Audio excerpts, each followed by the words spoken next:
Tim, you mentioned Oregon Inlet and the sand washing south to the inlet. You know, originally Nags Head was considering using a project called the 933, which would have taken the sand from the inlet and pumped it up to the beaches at Nags Head. Can you go into why we decided not to use that project? Sure. Well, the short answer, Anna, is the sand's too fine, it'll cost too much, and it won't last as long. Very good. But let me just say that where we would like to get the sand from, this is another map here showing a big blob offshore that turns out to be an area about 7 miles long and nearly 2 miles wide. This is what we call a borrow area, a place where we could borrow sand from or take sand from by dredge and pump it to the beach. This wasn't an original idea of ours. In fact, the Dare County plan that the Corps of Engineers has developed first identified this fish-shaped deposit, and they found some pretty good sand there.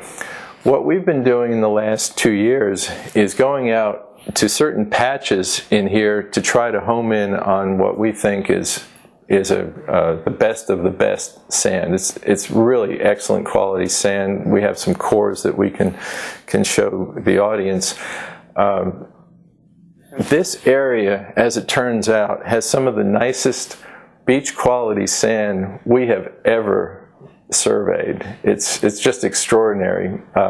It looks just like the beach, and there's so much of it there. It's hard to place in perspective. If you dug a hole 10 feet deep, covering that whole area, you would be able to dig 100 million cubic yards of material. The federal project is calling for just a fraction of that amount. The locally sponsored project we're talking about now is looking for 4 million cubic yards, thereabouts. So that's just a small sliver of this big borrow area out here. It's beautiful sand, it's close to the beach, it can be moved economically by dredge, pumped ashore, spread in either direction. If we took sand out of Oregon Inlet, which is way down here, we'd have to use a different style of dredge, the kind that sit in there and dig the hole, and it would be a pipeline dredge. It couldn't run out the inlet and back and forth as efficiently. So it would have to run a pipeline all the way up South Nags Head through the National Seashore, 5 miles, before it even got to Nags Head, and then another 10 miles to get all the way up to the north end. 15 miles of pipeline get very, very expensive. But the type of dredge that we're proposing to use here is what's called a trailing suction hopper dredge. It's a self-propelled ship that goes out to these areas. It could go 10 miles offshore or 3 miles offshore, digs the sand, puts it in a hopper, and then motors to a pump-out buoy that's about 2,000 feet offshore, and it pumps from there. So that's a very efficient operation. It would be much more cost-effective to do it that way. So the cost will be lower doing it that way. The sand quality will be far better. It will last much longer, and it'll be a much closer match to what you have on the beach right now.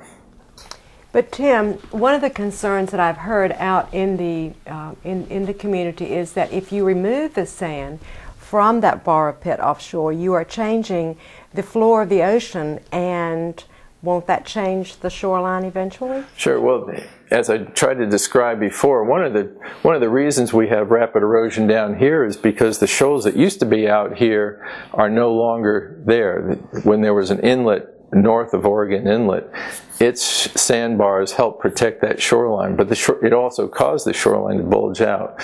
But we're talking about taking a very shallow sliver off an area in very deep water here.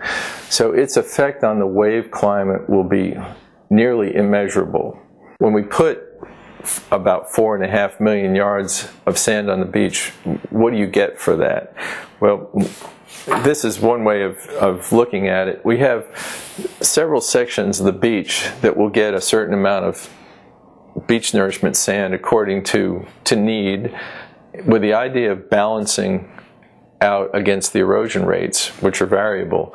So the north end will get a little bit less sand, but in the aggregate, they'll actually get most of the sand will be at the north end, but it's a much longer section.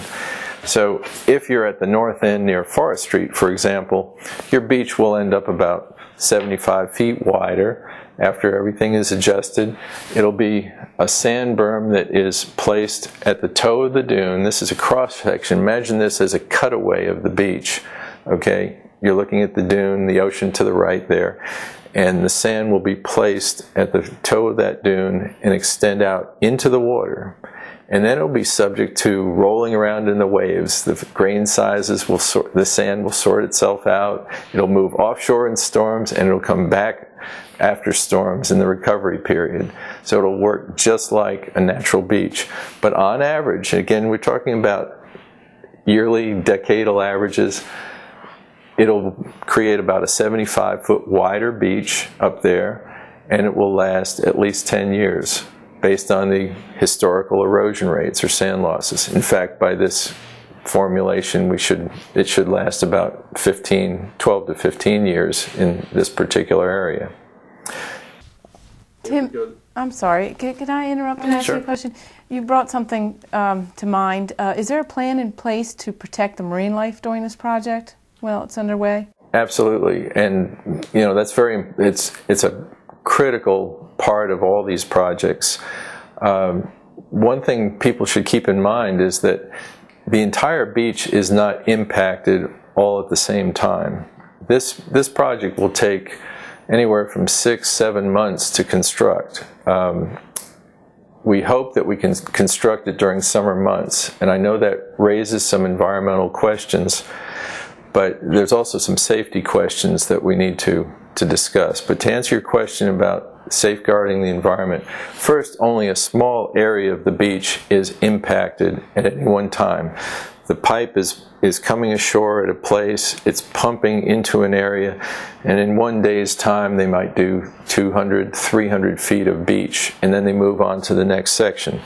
Now think of it, if you're an organism living in the beach, some organisms can't move and they'll be smothered and they'll die, but many of these organisms are worms that have a very short life cycle anyway. A storm can come along and cut the beach away and kill lots of worms and organisms in the sediments. So the same happens with the Nourishment project, but because of the life cycle of these organisms, there's rapid recovery. And this has been shown from New Jersey beaches to South Carolina beaches to beaches in the south part of North Carolina, Florida beaches. There have been numerous studies to show very rapid recovery of the animal life that lives in the sediments in the surf zone. It's a very dynamic area, and so those organisms are already adjusted to a highly dynamic situation. As far as turtles are concerned, there aren't as many turtles up in this part of North Carolina as there are in the south part of the state. This is for a number of reasons. The primary reason is colder water, but the secondary reason is this isn't the best beach for turtle nesting. Imagine you were a turtle and you laid your eggs on Nags Head when the nice summer beach was there a month ago in July. And those eggs need about a 60-day incubation period. Well, 60 days will be up in about a week or so from now, but guess what? There's no dry beach where the turtles would have nested done their nest. We just went through a couple of tropical storms. We just lost about 70 feet of berm. The nesting area is now offshore. So any eggs that might have been in there would have been offshore too. That's why we have nest relocation programs and the like. This isn't the best beach for turtle nesting, but I can tell you that without adding more sand, it's not going to get any better. So by adding sand, we hope to create a better habitat